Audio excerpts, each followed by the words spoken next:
हाँ, तो हम डिस्कस कर रहे थे बायोलॉजिकल ऑक्सीजन डिमांड के बारे में।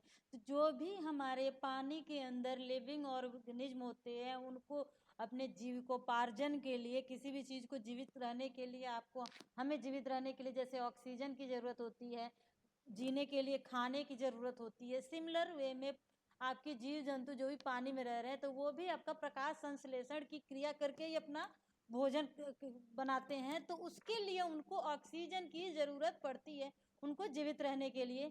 तो वाटर विद हाई बीओडी, अगर वाटर की आपकी बीओडी बहुत ज़्यादा होगी तो आपकी, but can not replace oxygen fast enough, would not be able to meet the need of the aquatic community. अगर हमारी किसी वाटर की बीओडी बहुत ज़्यादा है तो वो आपकी जो उनको लिविंग ऑर्गेनिज्म है, जो भी हमारा एक्वेटिक ऑर्गेनिज्म है, उनको जितनी अमाउंट में ऑक्सीजन चाहिए होती है, जिस स्पीड में, वो नहीं मिल पाता है।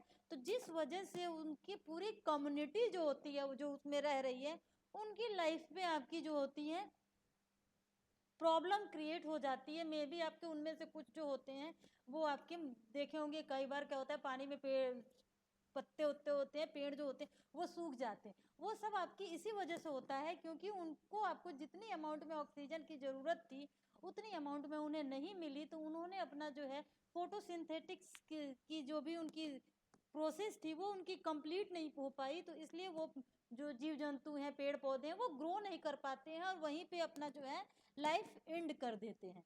Hence they will eventually suffocate. जैसे हमें सांस जब आपको नहीं आती है, आपको कोई 5 मिनट तक आपको कहे दोनों नाक बंद करके बैठ जाओ, तुमको सांस ही नहीं लेना, मुंह भी बंद कर दे, तो आपको लगेगा, आपने देखा होगा, आपको सफोकेशन होने लगेगी। सिमिलर वे में जो भी हमारे ऑर्गेनिज्म है जो रह रहे हैं पानी के अंदर, उनको भी अगर जो रिक्वायर्ड अमाउंट है उस अमाउंट में अगर ऑक्सीजन नहीं मिल रही है तो उनको भी सफोकेशन होगा, और सफोकेशन से इसमें भी वो अपना जो है लाइफ खत्म भी कर सकते हैं।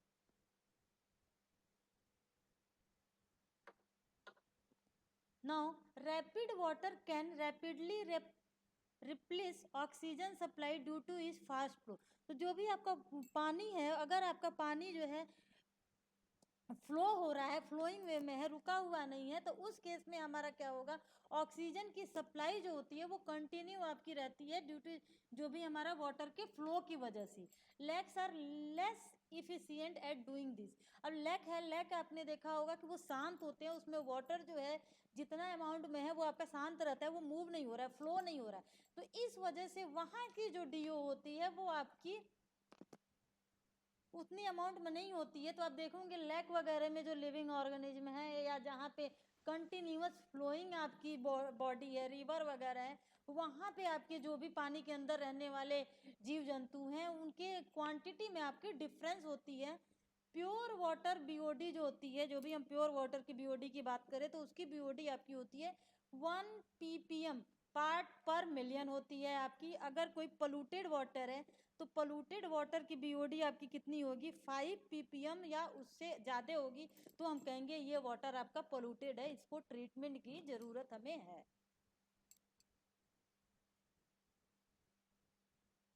ये आपका कुछ डिफरेंस है एरोबिक एंड एनारोबिक, ये आपको आगे पढ़ना है, अभी इसके बारे में आपको इतना, ये जब आप जाएंगे वेस्ट वाटर इंजीनियरिंग पढ़ेंगे वहाँ पे आपको इसके बारे में बताया गया है कि एरोबिक रिएक्शन क्या होते हैं और एनारोबिक रिएक्शन आपके क्या होते हैं।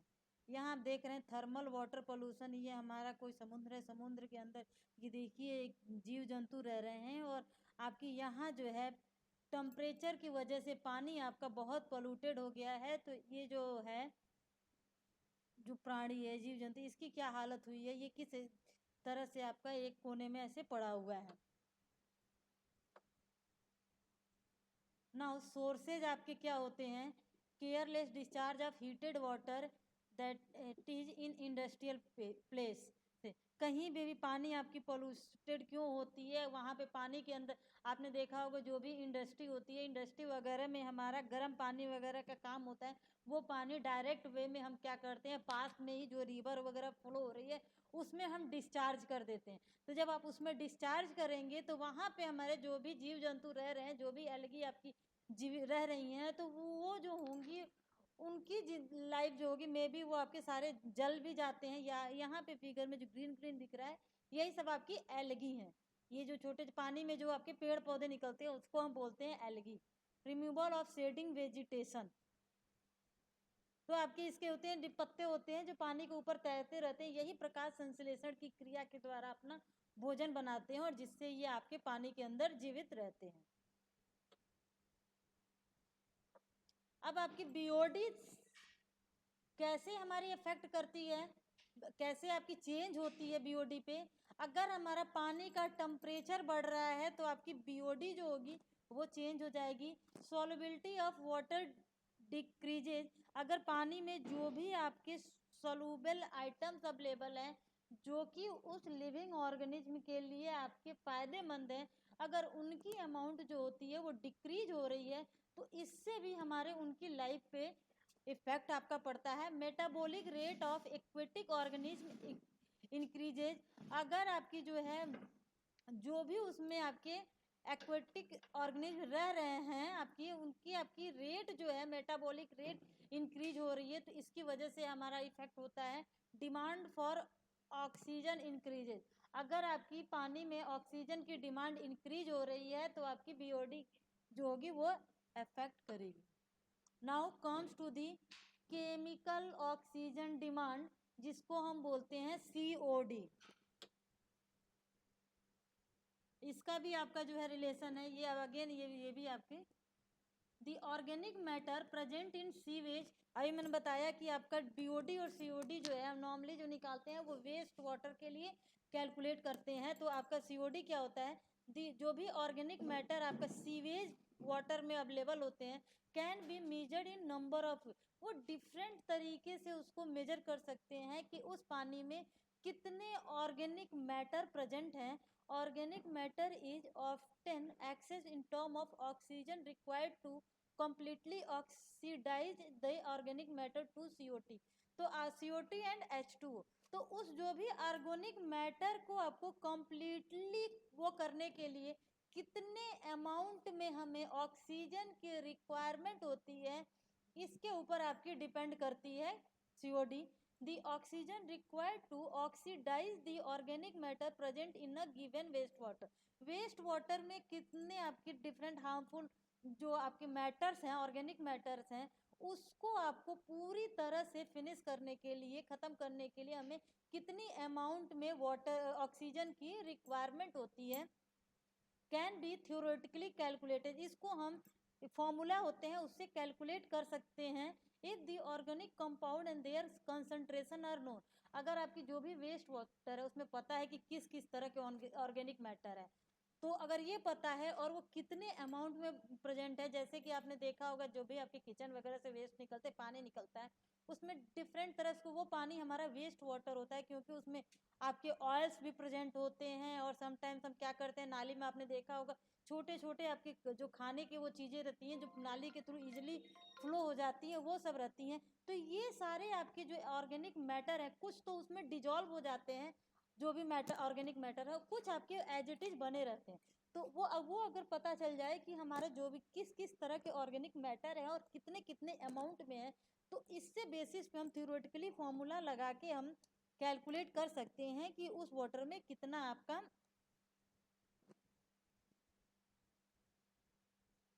अमाउंट आपकी प्रेजेंट है। concentration unknown, the oxygen demand of the sample can be accurately computed by it is possible, अगर ये पता चल जाए तो आपकी जो है कितनी अमाउंट में ऑक्सीजन की रिक्वायरमेंट है उसको डीकम्पोज करने के लिए आपको पता चल जाएगा। अब नाउ सीओडी जो होती है COD is determined by performing a laboratory test on given water sample using a strong oxidant like dichromate solution, तो हम लेबोरेटरी में जो है वेस्ट वाटर को अगर हमें सीओडी निकालनी है कि कितनी आपकी केमिकल ऑक्सीजन डिमांड है आपकी, तो उसके लिए हम क्या करेंगे एक आपका केमिकल होता है डाइक्रोमेट सोल्यूशन, तो इसको यूज करने से आपके जो भी उसमें ऑर्गेनिक मैटर है वो ऑक्सीडेंट हो जाते हैं, वो आपके वास बन के वो निकल जाते हैं, तो इससे हम लेबोरेटरी में किसी भी आपका वेस्ट वाटर का सीओडी कैलकुलेट कर सकते हैं। इसको जो निकालते हैं इसकी जो यूनिट होती है वो आपकी होती है मिलीग्राम पर लीटर, इसको हम मिलीग्राम पर लीटर में निकालते हैं, या इसी को हम आप देखे होंगे बहुत से जगह पार्ट पर मिलियन से भी डिनोट करते हैं, ppm से भी डिनोट करते हैं, which indicates the mass of oxygen consumed पर लीटर ऑफ सोल्यूशन। ये आपका इंडिकेट करेगा कि किसी भी आपके सोल्यूशन में कितना आपका अमाउंट चाहिए ऑक्सीजन का।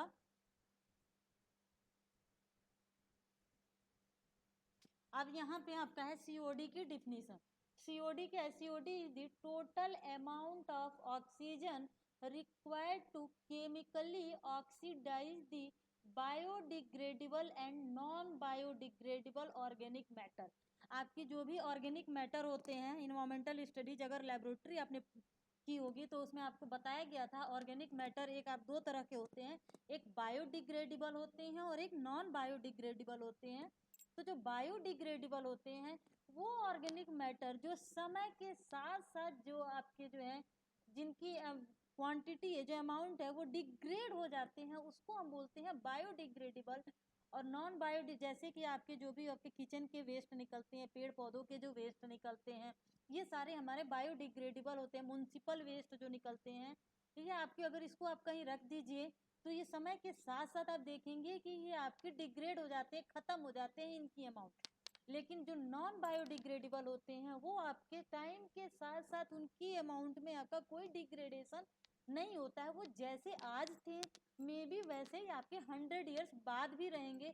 जैसे कि आपका बेस्ट जो एग्जाम्पल है नॉन बायोडिग्रेडेबल का, आप ले सकते हैं ग्लास का कोई टुकड़ा हो सकता है, आपकी प्लास्टिक्स होती हैं, ये सारे हमारे नॉन बायोडिग्रेडेबल हैं। इसीलिए आपकी गवर्नमेंट ने देखा होगा कि हर जगह बैन कर दिया था प्लास्टिक को, कि प्लास्टिक्स यूज नहीं करना, क्योंकि प्लास्टिक्स के यूज से हमारा इन्वायरमेंट जो है वो आपका बहुत ही ज़्यादा पोल्यूट हो रहा है। क्योंकि उसमें आपका आज जैसे आपने प्लास्टिक फेंक दिया, आपने सुना होगा कि रिवर्स वगैरह में लोग फेंक देते हैं, तो रिवर्स में एज इट इज पड़े रहते हैं। जब आप गूगल में आप सर्च करेंगे इमेज तो आप देखेंगे कि समुद्र में भी कितने सारे लोगों ने वेस्ट फेंक रखे हैं प्लास्टिक की, और वो आज से 100 साल पहले जैसे थे आज के डेट में भी वो आपके एज इट इज बने हुए हैं।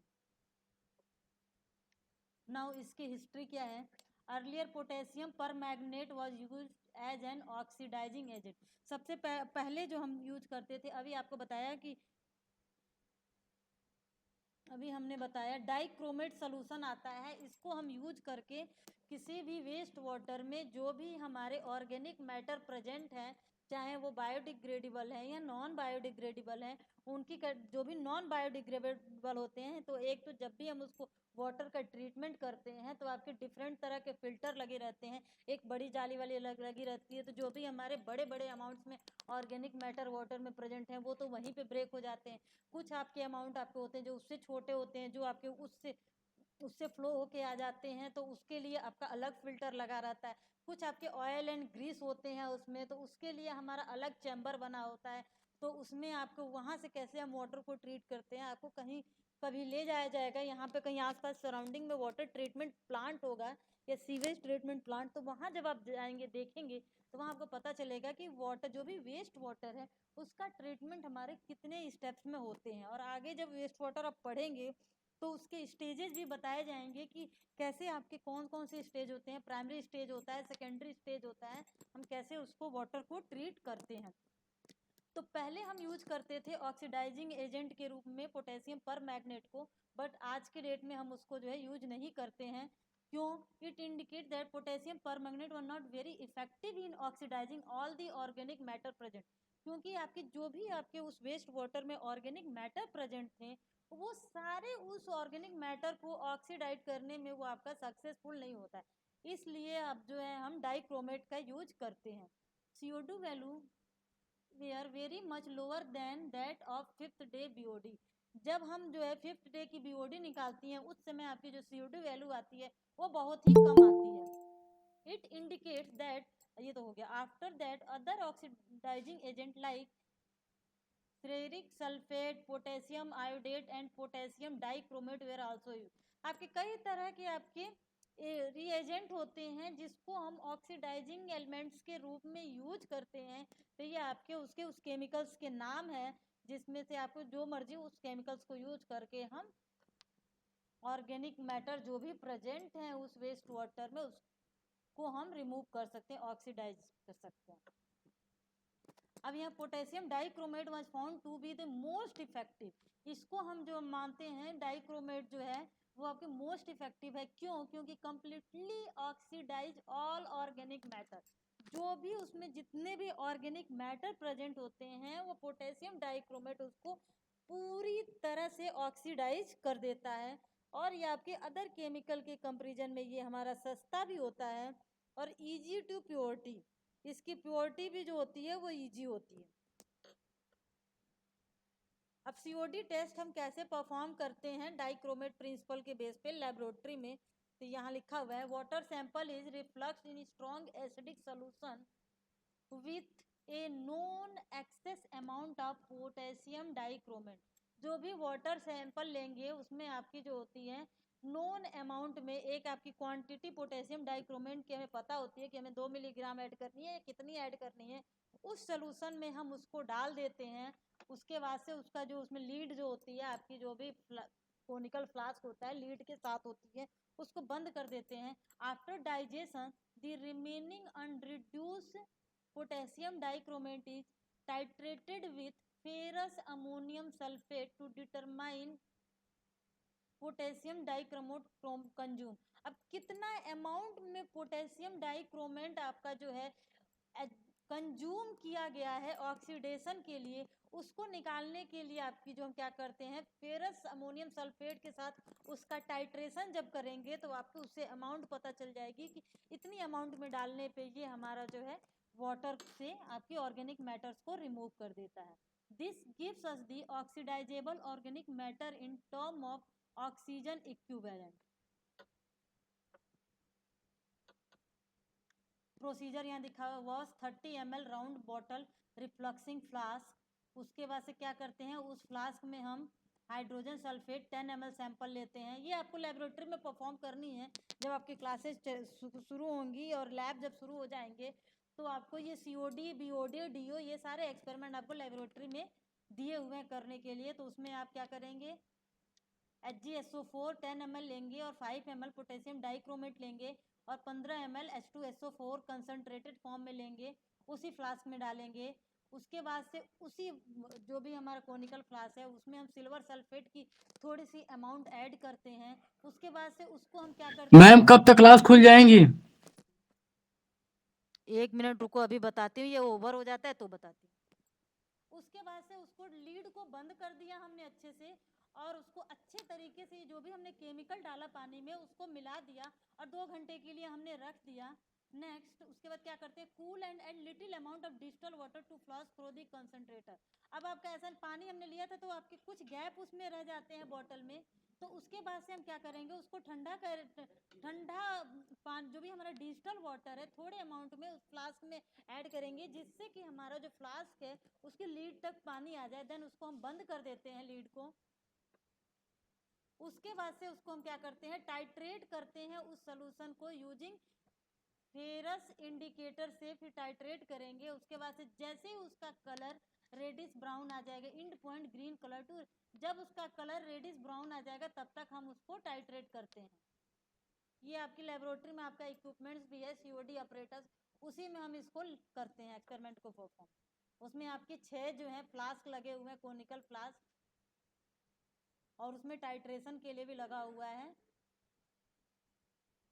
अब ये उसका फॉर्मूला है कि कैसे हम सीओडी अमाउंट निकालेंगे। अभी तक तो आपने टाइट्रेशन कर लिया तो ये तो आपका हो गया फिजिकल। अब कितने अमाउंट में प्रेजेंट है सीओडी तो मिलीग्राम पर लीटर हम में निकालते हैं तो A minus B into N into E. अब ए क्या है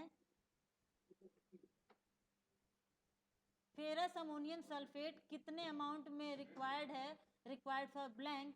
अब ये आपका जो है ferrous ammonium sulphate required for sample, ये ए और बी का इंडिकेशन दिया हुआ है तो इससे हम फॉर्मूले में पुट करके सीओडी निकाल लेंगे। COD result are available much sooner than BOD test. COD आपकी 1 दिन में उसका रिजल्ट आ जाता है जबकि बीओडी के लिए हमें 5 दिन का वेट करना पड़ता है। बीओडी जो निकलती है वो 5 डेज बाद ही निकालते हैं बीओडी और उसकी जो टेम्परेचर होती है 20 डिग्री सेंटीग्रेड पे निकालते हैं। ये दोनों पॉइंट आपके कॉम्पिटिटिव एग्जाम के लिए बहुत इंपॉर्टेंट होता है, पूछता है अक्सर कि बीओडी कितने दिन बाद मेजर की जाती है, तो आपको पता होना चाहिए कि बीओडी हमारा 5 डेज बाद मेजर की जाती है। और टेम्परेचर पूछता है टी, तो टी टेम्परेचर आपकी जो होती है बीओडी के लिए 20 डिग्री सेंटीग्रेड होती है। The COD test require fewer manipulation of the sample. तो सीओडी टेस्ट के लिए आपका मैनिपुलेशन जो होती है वो कम रिक्वायर्ड होती है as compare to BOD. The COD test oxidize a wide range of chemical compound. COD जो होता है इसमें आपके ज़्यादा रेंज में जो भी हमारे केमिकल कंपाउंड वाटर में अवेलेबल होते हैं उसको ऑक्सीडाइज करता है, रिमूव कर देता है। It can be standardise more easily, इसको हम इजिली स्टैंडलाइज कर सकते हैं। अब आपकी मेजर डिसएडवांटेज क्या होती है? अब तक तो आपने एडवांटेज पढ़ लिया, advantage of COD test over BOD. Now disadvantage क्या है? The major disadvantage is that result are not directly applicable to 5 days BOD result without correlation studies over a long period of time. तो आपकी इसमें COD आपकी तुरंत निकल के आ जाती है, तो इसके जो रिजल्ट्स आते हैं उसको आप बीओडी से डायरेक्टली कंपेयर नहीं कर सकते हो जब तक कि आप किसी भी वेस्ट वाटर के सैंपल में लॉन्ग पीरियड तक उसकी सीओडी को स्टडी न कर ले, तब तक उसको हम डायरेक्ट बीओडी से कंपेयर नहीं कर सकते हैं। क्योंकि जो बायोलॉजिकल ऑक्सीजन डिमांड जो होते हैं वो 5 दिन बाद उस वेस्ट वाटर से आपके कितने अमाउंट में आपके कैसे वो रिमूव हो गए जो भी हमारे प्रेजेंट थे वो 5 days बाद निकलता है, और सीओडी आपकी 2 से 3 घंटे में निकल जाती है। तो दोनों के रिजल्ट्स को हम कोरिलेट नहीं कर सकते हैं कि आपकी इसका इसमें इतना अमाउंट में प्रेजेंट था बीओडी और उसमें इतने अमाउंट में सीओडी प्रेजेंट था, जब तक कि हम लॉन्गर पीरियड तक दोनों का रिजल्ट का स्टडी ना करें। One more limitation of COD जो होती है, it is inability to differentiate between biologically oxidable and biologically inert organic matter. तो ये आपका जो होता है डिफ्रेंशिएट आपकी जो होती है वो कर नहीं पाता है कि कौन से आपके जो ऑर्गेनिक मैटर प्रेजेंट हैं वो बायोलॉजिकली ऑक्सीडेज, जो वो बायोलॉजिकली अगर हम बीओडी के थ्रू करें तो वो ऑक्सीडाइज हो जाएंगे, और कौन से आपके ऑर्गेनिक मैटर उसके अंदर जो है प्रेजेंट है बायोलॉजिकली, ये दोनों डिफ्रेंशिएट आपका सीओडी नहीं कर पाता है।